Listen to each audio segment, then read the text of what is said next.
All right, so there's a recent attack in Russia, Moscow.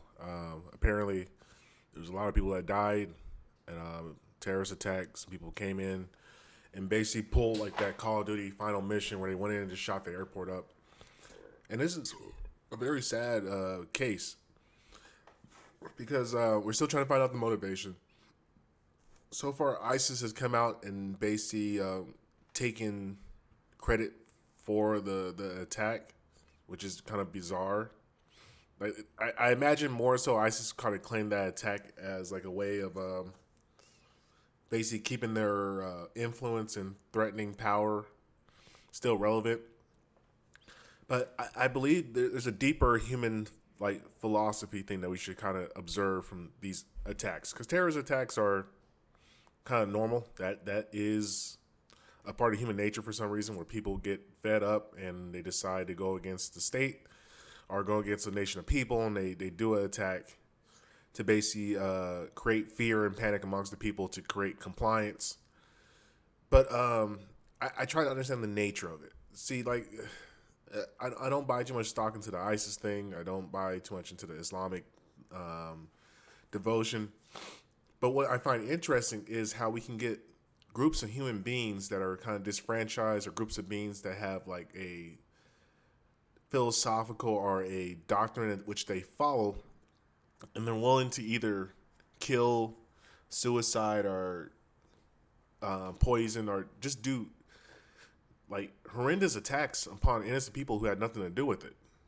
And I always find that to be such a bizarre aspect of human nature, because like as I get older and as I learn more about life and as I kind of grow and develop myself into a human being, one of the things I tend to notice with humans is that they always fall into fractions. There's very few people who are true leaders of people. So most people are looking for some type of group or organization by which they can call themselves a part of, so they don't feel as lost or as alone.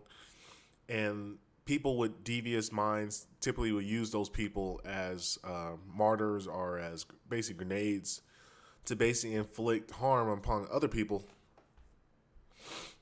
as a way to kind of further push their agenda. And you kind of seen this with like the whatever that group was with the Davinian 12, where they had all those people in the thing, they all burn each other and drink the Kool-Aid. You see this with Islamic people within the country, where they suicide bomb over the belief that they will go to Allah in heaven. They're rewarded with like 72 virgins or something like that. And it's always insane to me to see how you can turn a human brain against their own best wishes, which is like life. Like life is something that was given to all of us. It's a gift.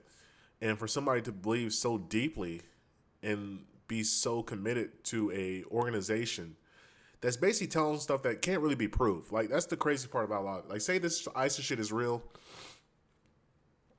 They're basically going off a doctrine from a book that is like damn near 1,000 years ago.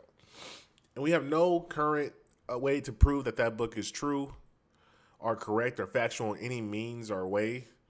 But yet here we are still blowing people up in 2024 over an old book. And the same thing goes with Christianity. The same thing goes with the Mormons. All these particular religions, Scientology. It's amazing to me that you can get humans to believe almost anything. If you stand up with a book and you speak with enough conviction in your voice, there's enough gullible people that will believe the shit, even if it goes against their best wishes and against their own incentives, which is like life. Like people will kill themselves. Like people will give up all their money. Like it is a fascinating human psychology like thing, because I really can't understand it, because once again I'm a free thinker. I look and I observe. I'm a scientist at heart. I look and I observe. I take make theories, hypotheses.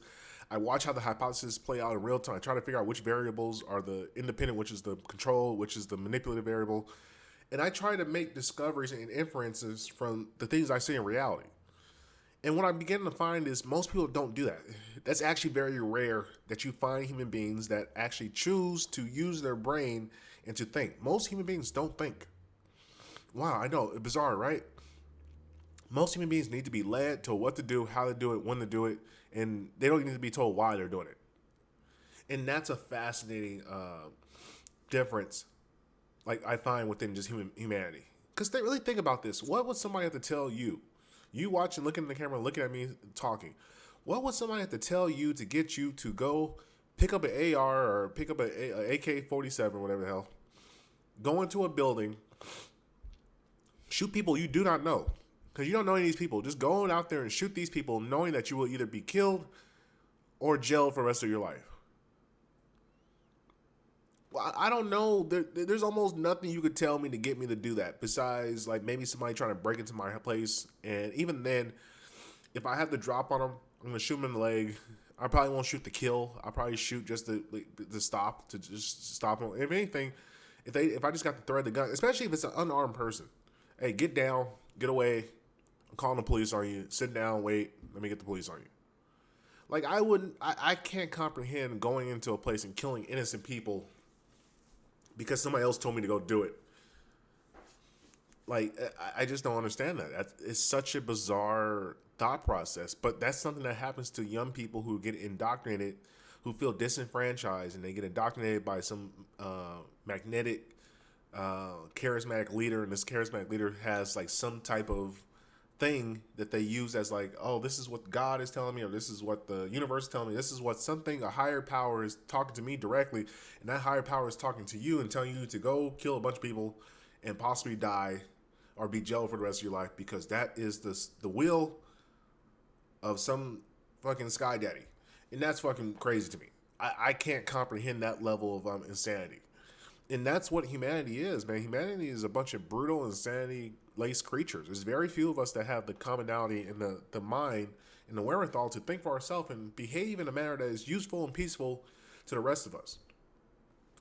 Like I plan on being a world leader at some point. I want to get in politics. I want to be able to help people. That's always been my thing. Educator. I'm an educator at heart. I want to teach you. That's why I love this channel, because I get to speak my mind, talk to you people, educate you, give you more games so you can go out in the world and be able to navigate and get better outcomes. Because at the end of the day, the better outcomes people have, the happier people tend to be. It's very difficult to have a lot of rage and mad at the world when you got a girl that loves you, you're making a little bit of cash, you got a family that's surrounded with love, you love your neighbor, the economy's going good. It's very hard to walk around being mad at the world. What the fuck are you mad about?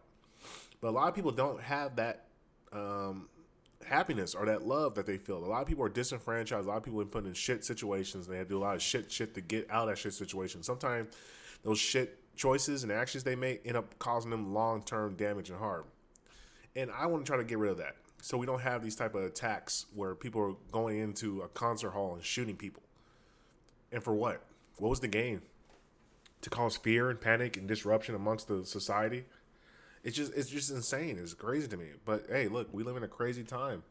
Or do we really live in a crazy time? Maybe this is how life has always been. Maybe life has always been just a bunch of sanity people, and now we just have cell phones and communications, mass communication, to be able to telegraph and communicate the madness that is what reality is. But I appreciate you guys for listening. Pray for those people. That's very sad. Sad that I got to wake up to that. Man, pray for humanity, man. Everybody's going through it.